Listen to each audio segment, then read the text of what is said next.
सितंबर 2022 जब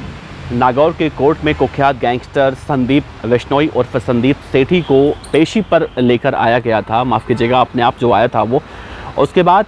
उसके विरोधी गैंग के बदमाश उसकी हत्या कर देते हैं और ये मामला बहुत ही ज़्यादा पेचीदा हो जाता है क्योंकि इस पूरे वारदात की जिम्मेदारी कुख्यात गैंगस्टर देवेंद्र बम्बिहा का गैंग लेता है। और हालांकि बाद में जब ये मामला बहुत ज़्यादा तूल पकड़ता है तो इस पूरे मामले में लॉरेंस बिश्नोई के सहयोगी गैंगस्टर गोल्डी बराड़ की एंट्री होती है और गोल्डी बराड़ बम्बिहा गैंग को झूठा बताते हुए अनिल बिश्नोई उर्फ दीप्ति यादव और बहुत सारे ऐसे गैंगस्टर हैं जिनका नाम लेता है इस पूरे मामले में।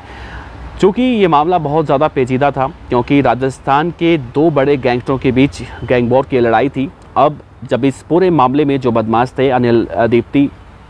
बिश्नोई, दीप्ति यादव उर्फ दीप्ति गैंग ने इस पूरी वारदात को अंजाम दिया था, तो अब इस घटना को 5 से 6 महीने का वक्त गुजर चुका है। 5 से 6 महीने का वक्त गुजर जाने के बाद जब सभी बदमाशों की कोर्ट में पेशी होनी है तो संदीप बिश्नोई गैंग के बदमाश अब विरोधी गैंग के बदमाशों से बदला लेने के लिए लगातार रेकी कर रहे हैं। हमने अब से कुछ दिन पहले देखा था कि राजस्थान के अंदर 5 से 6 गैंगस्टर पकड़े गए थे और जब उनसे पुलिस ने पूछताछ किया था तो यही जानकारी निकलकर सामने आई थी कि वो दीप्ति यादव और अनिल बिश्नोई और छोटिया को मारने की फिराक में थे और ये कोशिश कर रहे थे कि जैसे ही वो सभी बदमाश कोर्ट में पेशी पर आएंगे या फिर जब उन्हें मेडिकल कराने के लिए अस्पताल में लेकर आया जाएगा तब वो उनकी हत्या कर देंगे। हालांकि इससे पहले ही राजस्थान की पुलिस ने सतर्कता दिखाते हुए उन सभी बदमाशों को गिरफ्तार कर लिया था, जिससे कि एक बड़ी गैंग वॉर टाली गई थी या टल चुकी थी। लेकिन अब जब बदमाशों की कोर्ट में एक बार फिर से पेशी होने की बात कही जा रही है तो ये सभी बदमाश एक बार फिर से कहीं ना कहीं संदीप बिश्नोई की हत्या का तथाकथित बदला लेने के लिए रेकी कर रहे हैं। और अब इन सभी जो दीप्ति यादव हुआ या फिर अनिल बिश्नोई उर्फ छोटिया या फिर अक्षय, जितने भी बदमाश पुलिस कस्टडी में हैं इस वक्त नागौर की जेल में बंद हैं,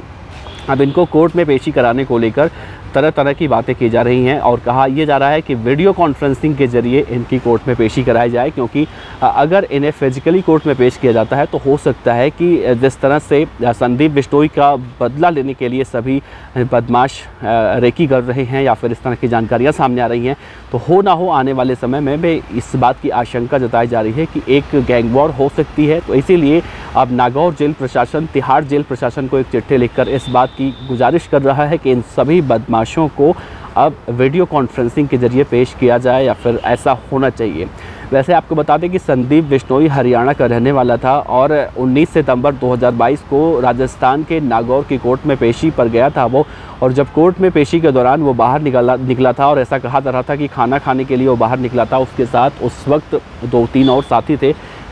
वो सभी जब जा रहे थे तो पहले से घात लगाकर बैठे शूटर उसकी हत्या कर देते हैं, उसे पॉइंट ब्लैंक रेंज से गोली मारी जाती है, मौके पर ही वो दम तोड़ देता है, उसके साथ ही घायल हो जाते हैं। हालांकि संदीप बिश्नोई की हत्या के बाद ये कहीं ना कहीं आशंका जताई जा रही थी कि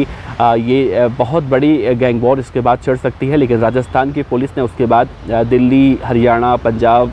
राजस्थान या फिर पश्चिमी यूपी या फिर नेपाल तक इन सभी बदमाशों को जिस तरह से खोज कर उन्हें गिरफ्तार करने का बहादुरी साहसिक काम किया है तो वाकई में काबिल तारीफ़ है। ना सिर्फ ये सभी बदमाश पकड़े गए बल्कि इन सभी बदमाशों को पकड़कर पुलिस ने साबित कर दिया कि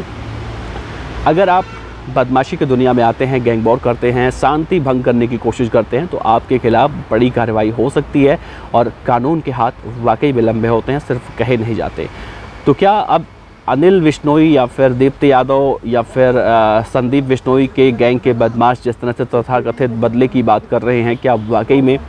अब तथाकथित बदले को इस डर से देखा जा रहा है और इसी वजह से इन सभी बदमाशों की पेशी वीडियो कॉन्फ्रेंसिंग के जरिए कराने की बात कही जा रही है। फिलहाल देखना अहम होगा कि आगे इस पूरे मामले में क्या कुछ निकल कर सामने आता है। बहरहाल आप बने रहिए, जैसे ही कुछ अपडेट आएगा तो हम आप तक ज़रूर पहुँचाएँगे। आपका बहुत बहुत शुक्रिया।